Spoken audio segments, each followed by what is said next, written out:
Human rights and piece for বাংলাদেশের president এবং supreme কোর্টের সিনিয়র আইনজীবী অ্যাডভোকেট মঞ্জিল মোর্শেদ। অ্যাডভোকেট মঞ্জিল মোর্শেদ, আপনাকে স্বাগত জানাচ্ছি। প্রথমে আপনার কাছে যে বিষয়ে জানতে চাই, আজ 21শে আগস্ট 2004 সালে এই দিনে যে ভয়াল গ্রেনেড হামলা, তাতে 24 জন মানুষের প্রাণহানি হয়েছিল। এটি নিয়ে অনেক কিছু হয়েছে, অনেক ধরনের নাটক হয়েছে, কারো কারো দণ্ডপ্রাপ্ত আসামিদের, ফাঁসি দণ্ডপ্রাপ্ত আসামিদের খালাস দেওয়া হয়েছে দীর্ঘদিন পর এসে। আপনার কাছে আমার জিজ্ঞাসা যে বর্তমানে এই বিষয়ে কোনো মামলা নেই, কারা অপরাধী সে বিষয়ে আদালত কোনো মন্তব্য করেনি। এগুলো নতুন করে তদন্ত করতে হবে না কি করতে হবে? তার মানে কি আমরা ধরে নেব যে 21শে আগস্ট কোন দিন বাংলাদেশের বুকে আসেনি গ্রেনেড হামলা নিয়ে? ধন্যবাদ আপনাকে আমাকে সংযুক্ত করার জন্য, এবং যারা শুনছেন সকলকে আমার পক্ষ থেকে ব্যক্তিগত শুভেচ্ছা। প্রসঙ্গটা আপনি যেটা এনেছেন, আজকে 21শে আগস্ট অত্যন্ত একটি মারাত্মক কি বলে এটাকে, দুঃখজনক ঘটনা বাংলাদেশে ঘটেছিল এক সময়, এবং আমরা নিশ্চয়ই সবাই তখন দেখেছি। এবং সেই ঘটনার প্রেক্ষিতে আইবি রহমান সহ কিন্তু 21 জন আওয়ামী লীগের নেতাকর্মী মারা গিয়েছিলেন এবং বহু লোক আহত হয়েছিলেন। এবং তৎকালীন বিরোধী দলীয় নেতা আওয়ামী লীগের সভানেত্রী শেখ হাসিনাকে মেয়র হানিফ সহ তারা মানব ঢাল তৈরি করে তাকে রক্ষা করেছিলেন। এবং ইন্টারেস্টিং ছিল যে ওই ঘটনার পরে পুলিশ যখন নিয়ম ছিল, দায়িত্ব ছিল যে বিরোধী দলের নেতাকে সেভ করা এবং যারা ঘটনা ঘটেছে তাদেরকে খুঁজে বের করা এবং প্রোটেকশন দেওয়া, কিন্তু সিনারিওটা এরকম ছিল যে পুলিশ সাথে সাথে আপনার লাঠিচার্জ শুরু করেছিল যাতে সবাই চলে যেতে হয়, এবং এই ফাঁকে অন্যরাও কিন্তু চলে গিয়েছেন। এবং আরো ইন্টারেস্টিং হলো যে ওখানে প্রত্যেকটা জায়গায় কিন্তু একটা নিরাপত্তার বিষয় থাকে। প্রধানমন্ত্রী, বিরোধী দলের নেত্রী কিন্তু রাষ্ট্রীয় নিরাপত্তার আওতার আইনে থাকে, কিন্তু ওইখানে কিন্তু ওই গ্রেনেডটা কিন্তু পার্শ্ববর্তী ভবন থেকেই কিন্তু ছোড়া হয়েছিল, সেটিও পত্রপত্রিকায় এসছে। এবং এই ঘটনার পরে আপনার ওই সময় একটা মামলা হয়েছিল এবং একটা তদন্ত কমিশন হয়েছিল। তদন্ত কমিশনের বিচারপতি জয়নাল আবেদিন সাহেব বললেন যে এখানে বোমা তো এখানে বাইরের দেশ থেকে এসে কেউ হয়তো করতে পারে। আবার ওই সময় রাজনৈতিক বক্তব্যের মাধ্যমে কেউ কেউ বলার চেষ্টা করেছেন যে শেখ হাসিনার ভ্যানিটি ব্যাগেও থাকতে পারে। এগুলো যদিও রাজনৈতিক বক্তব্য, কিন্তু বাংলাদেশের মানুষ অ্যাজ এ হোল ম্যাক্সিমাম মানুষ কিন্তু বিশ্বাস করে যে এই ঘটনাটা তাকে হত্যার জন্য ঘটানো হয়েছিল আওয়ামী লীগের নেতা কর্মীদের। এই বিশ্বাসটা অধিকাংশ মানুষের, আমি ব্যক্তিগতভাবে মনে করি। এবং সেই কারণে ওই সময় মামলা হলেও ওখানে কিন্তু একটা জজ নিয়ে ঘটনা হয়েছিল, অর্থাৎ তৎকালীন সরকার এই দায়টা তাদের কিছুটা দায় তো এড়াতে পারবেন না, কারণ সম্পূর্ণ দায় এড়াতে পারবেন না, কারণ সরকারে থাকলে, সরকারের যখন থাকে তখন একটা দুর্ঘটনা ঘটলে সেটা দায়িত্ব হলো পুরোপুরি তদন্ত করে বের করা। কিন্তু আমরা তো জজ নিয়ার যে স্টেটমেন্ট যেটা পত্রিকায় এসছে পরে, উনি তো বলেছেন যে আইন শৃঙ্খলা রক্ষাকারী বাহিনীর একজন পুলিশ সুপার ওনাকে মাসে মাসে ফ্যামিলিকে টাকা দেওয়া সত্ত্বে এই ওনার বর্ণনাটা, ওনার স্টেটমেন্টটা তৈরি করতে হয়েছিল। এটি তো নিশ্চয়ই রাষ্ট্রের যে নিয়ন্ত্রণ বা রাষ্ট্রের যে ক্ষমতা, সেই প্রয়োগ ছাড়া কি এটি পুলিশ সুপার নিজে করেছেন? এটা তো বিশ্বাসযোগ্য না। যাই হোক, পরবর্তীকালে যখন আপনার মঈনুল আহমেদের সরকার ক্ষমতায় আসলো, তখন এইটা একটা তদন্ত হলো, জজ মিয়ার চ্যাপ্টারটা বাদ পড়ে গেল, বাদ পড়ে সেখানে তদন্ত হলো, তদন্ত হয়ে সুনির্দিষ্ট কিছু লোকজনের নাম আসলো এবং সেই তদন্তটা চলাকালীন চার্জশিটও হয়ে গেল, কোর্টে বিচারাধীন ছিল মামলাটা। কিন্তু 9 সালে আওয়ামী লীগ ক্ষমতায় আসার পরে সেই মামলাটা আবার আপনার আদালতে আবেদনের মাধ্যমে এটা পুনঃতদন্ত হলো, এবং সেই পুনঃতদন্তের মাধ্যমে আসামির সংখ্যা, বর্তমান প্রধানমন্ত্রী তারেক জিয়া, তারপরে আপনার বাবর সাহেব, আরো অনেকে এর মধ্যে অন্তর্ভুক্ত হলেন, পলিটিক্যাল অনেক বিএনপির নেতারা এর মধ্যে অন্তর্ভুক্ত হলেন। ট্রায়াল কোর্ট কিন্তু আপনাকে বর্তমান প্রধানমন্ত্রী তারেক রহমানকে কিন্তু যাবজ্জীবন দিল, তারপরে আপনার প্রাক্তন স্বরাষ্ট্রমন্ত্রী বাবর সাহেবকে ফাঁসির আদেশ দিল, আরো অনেককে ফাঁসির আদেশ দিয়ে একটা রায় দিয়ে দিল। এবং সেই রায়ের পরে এটি আসলো হাইকোর্টে। আপনি জানেন যে মৃত্যুদণ্ড হলে সেটা কনফার্মেশনের জন্য আসতে হয়, প্লাস হলো আসামিরাও আপিল করলো, কিন্তু সেই আপিলটা হাইকোর্টে আর শুনানি হয়নি। 2024-এর 5ই আগস্টের আগে এটি শুনানি হয়নি। 5ই আগস্টের পরে এটি শুনানি হলো, এবং তৎকালীন প্রধান বিচারপতি ছিলেন সৈয়দ রেফাত আহমেদ, বিচারপতি সৈয়দ রেফাত আহমেদ, ওনার কোর্টে এটা আপিল বিভাগে শুনানি হলো। তার আগে শুনানি হলো হাইকোর্ট ডিভিশনে, যেখানে বর্তমান দুদকের যে নতুন নিয়োগকৃত চেয়ারম্যান বিচারপতি আসাদুজ্জামান সাহেব, ওনার কোর্টে, হাইকোর্টে এই মামলাটা শুনানি হলো। সেই মামলাটা শুনানি হওয়ার পরে উনি রায় দিলেন। উনি রায় দিয়ে ওখানে এই যে ফার্দার ইনভেস্টিগেশন রিইনভেস্টিগেশন হলো এবং স্বীকারোক্তি এবং তদন্ত, এই তিনটি জিনিসের উপরে উনি আপত্তি তুলে অ্যাকসেপ্ট করলেন না, বললেন এটা বাতিল হবে, সেই জন্য আসামিরা সব খালাস পাবেন। তবে উনি একটা নির্দেশনা দিলেন যে এটা একটা বিয়োগান্ত, উনি জাজমেন্টের মধ্যে শব্দটা লিখছেন, এটা একটা বিয়োগান্ত ঘটনা এবং আপনার এটা একটা দুঃখজনক ঘটনা। এটা তদন্ত করে প্রকৃত আসামিদের বের করার জন্য উনি স্বরাষ্ট্র মন্ত্রণালয়কে বললেন যে একটি স্ট্রং তদন্তের মাধ্যমে এটি বের করা যে কারা এর সঙ্গে জড়িত, এই ইনভেস্টিগেশনের ক্ষমতাটা দিয়ে উনি জাজমেন্টটা দিলেন। এই জাজমেন্টের এগেইনস্টে অ্যাপিলেট ডিভিশনে যাওয়ার পরে বিচারপতি সৈয়দ রেফাত আহমেদের ওখানে শুনানি হলো এবং সেই শুনানিতে আলটিমেটলি এই হাইকোর্টের যে জাজমেন্ট, সেই জাজমেন্টটা দুইটা পার্ট। তো একটা হলো যে যাদের খালাস দিয়েছিলেন ওই খালাসের জিনিসটা অ্যাপিলেট ডিভিশন অ্যাকসেপ্ট করলেন যে সব আসামি খালাস হয়ে যাবে, কিন্তু হাইকোর্টের একটা যে অবজারভেশন যে খালাস হলো 21শে আগস্ট কি কিছু ঘটেছে, এই প্রশ্নটা কিন্তু সবারই আসবে। 21শে আগস্ট যদি ঘটে থাকে তাহলে নিশ্চয়ই অপরাধী আছে, সেই অপরাধীদের খুঁজিয়ে বের করার তো রাষ্ট্রের দায়িত্ব। এবং সেই কারণে কিন্তু হাইকোর্ট এটা বলেছিলেন যে ঠিক আছে এই আসামিরা জড়িত না, কিন্তু কেউ না তো কেউ জড়িত, এটা তো এমনি অটোমেটিক বোমা ফাটে নাই।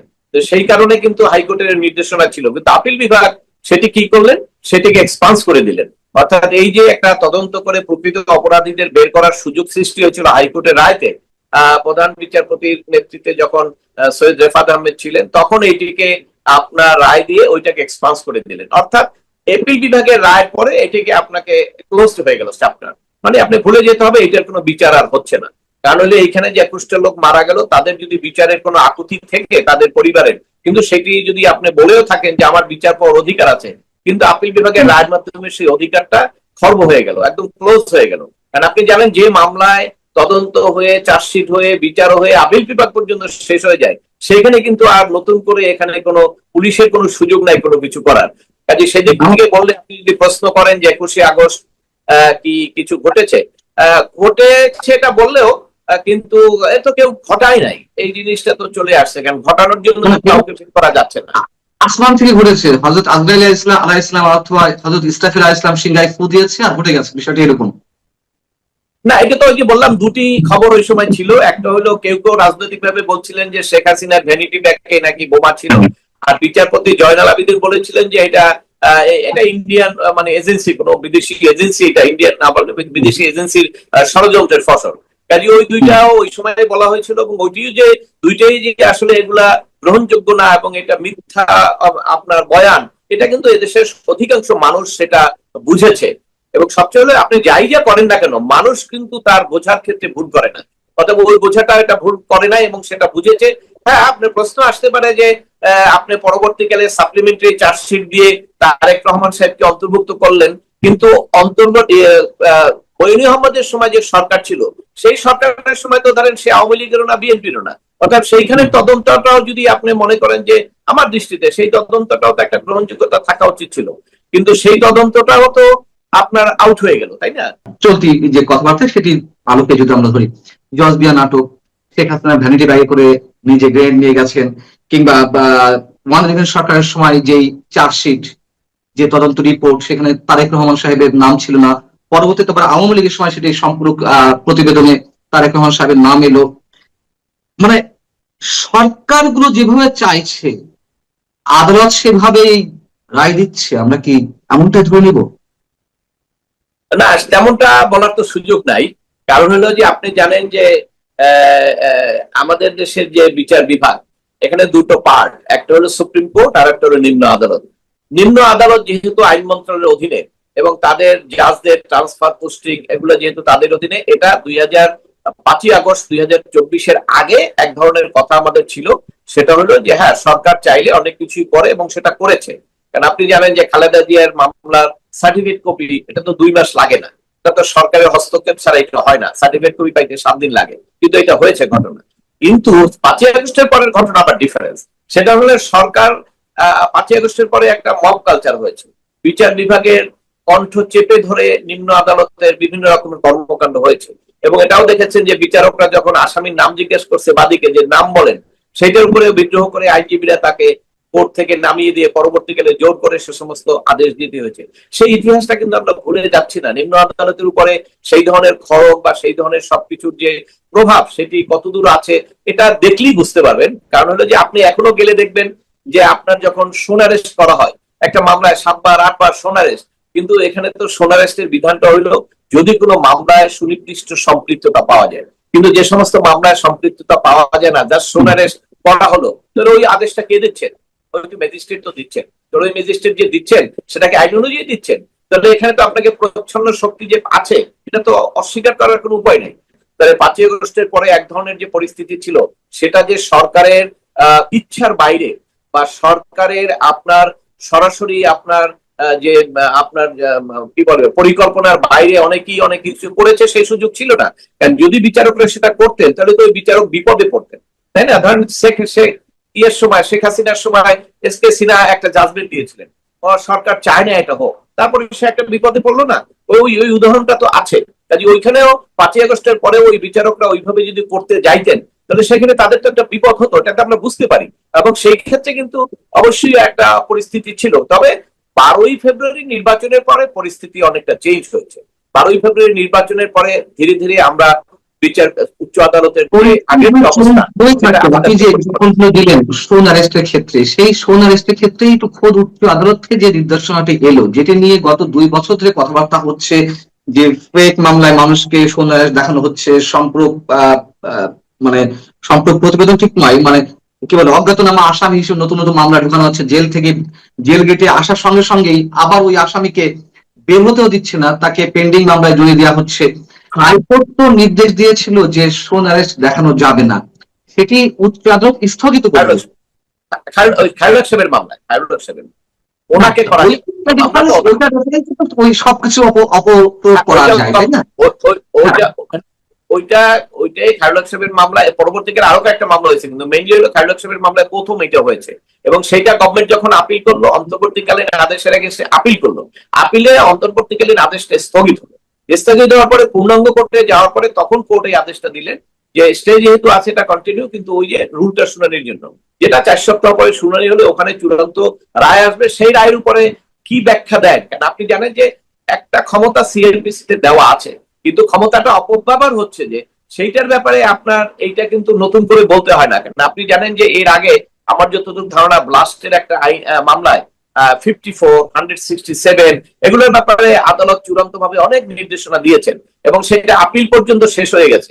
কিন্তু পরবর্তীকালে আওয়ামী লীগ সরকারের সময় এটা রিভিউ ফাইল করা হয়েছে, কোনো স্টে হয় না আপিল বিভাগের জাজমেন্ট, কিন্তু ওই মামলাটা রিভিউ কেউ শুনানি করে না। কিন্তু সরকারের যে প্রশাসন তারা যেভাবে চলছিল সেইভাবেই চলছে, ওইটার কোনো ব্যতিক্রম নাই। এখন ওইটা মামলা যদি রিভিউটা শুনানি শেষ হয়ে যেত তাহলে কিন্তু এখানে সেটেল হয়ে যেত যে আসলে কি কি করতে পারবে। কারণ আমি ওটা মনে করি যে উচ্চ আদালত এই যে অপব্যবহার, আপনার এক একটা লোককে ইচ্ছা মতো কোনো ইনগ্রেডিয়েন্টস নাই মামলায়, তারপরে 4 বার 5 বার 10 বার সোনারেস্ট করেন, এটার ব্যাপারে নিশ্চয়ই আপিল বিভাগের ওইটা হস্তক্ষেপ করা উচিত। এবং আপিল বিভাগ যদি হস্তক্ষেপ করে এই ন্যায় বিচারটা নিশ্চিত না করেন তাহলে আইনের শাসন ব্যত্যয় হবে, সেখানে দায়িত্ব আমাদের সবাইই নিতে হবে। কারণ আপনি যদি আপনার ক্ষমতা থাকা অবস্থায় আপনি যদি ক্ষমতা প্রয়োগ না করে আইনের অপব্যবহার রোধ না করেন তাহলে আপনাকে তো সমালোচনা শুনতেই হবে, তাই না? এটা খুব স্বাভাবিক। অতএব আমরাও মনে করি একজন আইনজীবী হিসাবে যে আমাদের যে বর্তমানে যে প্রেক্ষাপট, যে অপব্যবহার গুলো হচ্ছে সোনারেস্ট এবং আপনার বিভিন্ন মিথ্যা মামলা এবং জামিনের দীর্ঘসূত্রিতা, এগুলোর ব্যাপারে উচ্চ আদালতের ন্যায় বিচারের স্বার্থে কিন্তু তাদের যে ভাবমূর্তি যেগুলো 5ই আগস্টের পরে বিভিন্ন ভাবে উচ্চ আদালতের ভাবমূর্তি যেটা ক্ষুণ্ণ হয়েছিল সেগুলো রিকভার করার জন্য কিন্তু আরো অ্যাডভান্স হয়ে উচ্চ আদালতের কিন্তু আরো পদক্ষেপ গ্রহণ করা উচিত বলে আমি মনে করি। তাহলে আমরা একটু যদি 21 আগস্ট গ্রেনেড হামলা মামলা থেকে ফিরে যাই, তাহলে আপিল বিভাগ যে রায়টি দিল এবং হাইকোর্ট যেটি বলছে যে অধিকতর তদন্ত বা পুনঃ তদন্ত নির্দেশ স্বরাষ্ট্র মন্ত্রণালয়ের প্রতি নির্দেশনা ছিল, সেটিও রাখলো না। তাহলে মানে আপনি তো অবশ্যই একজন সিনিয়র আইনজীবী এবং মানবাধিকার বিষয়ক যে সংগঠনগুলো আছে আপনিও তার একটি লিডিং পর্যায়ে আছেন।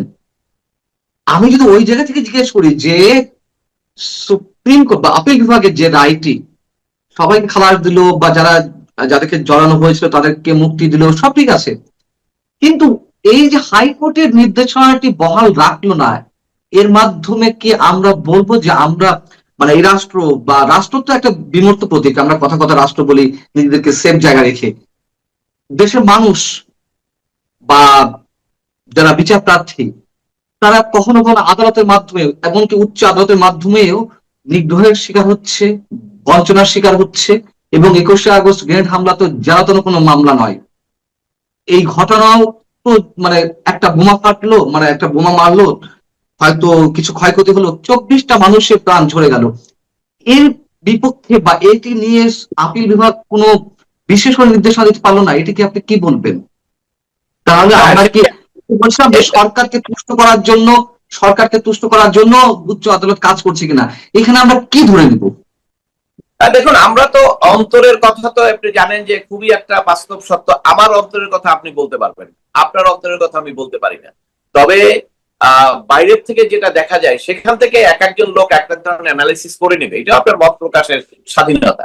এখন উচ্চ আদালত, আপনি যেটা বললেন যে উচ্চ আদালত বিচার প্রার্থীদের নিগৃহীত করলো কিনা, নিগৃহীত না, এটাকে আপনি শব্দটা বলতে পারেন এইটাই যে উচ্চ আদালতের যে রায় তার মাধ্যমে যে হত্যাগুলো, মানে যারা মৃত্যুবরণ করেছেন তাদের পরিবারগুলো ন্যায় বিচার থেকে বঞ্চিত হয়েছে, এটা আপনি বলতে পারবেন। এবং এটা যেহেতু এখানে আপিল বিভাগ যেহেতু যাদের শাস্তি হয়েছে সেখানে তাদের তদন্তের ত্রুটি, সাক্ষীর ত্রুটি সবকিছু মিলে তাদেরকে খালাস করে দিয়েছেন, এটা আমি একমত, কোনো অসুবিধা নাই, তাদের সে ক্ষমতা আছে।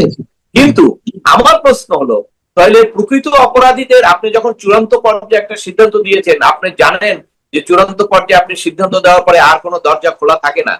যদিও সেইখানে তৎকালীন প্রধান বিচারপতি সৈয়দ রেফাত আহমেদ সাহেব যে সিদ্ধান্তটা দিলেন, এই সিদ্ধান্তের ব্যাপারে তো আমারও মনে একটা প্রশ্ন, তাহলে কি ওই যে 24 জন লোক মারা গেছে, আপনি বললেন 24 বা 21, যাই হোক, তাদের পরিবারের বিচার পাওয়ার যে অধিকার সেটা তো লঙ্ঘন হলো।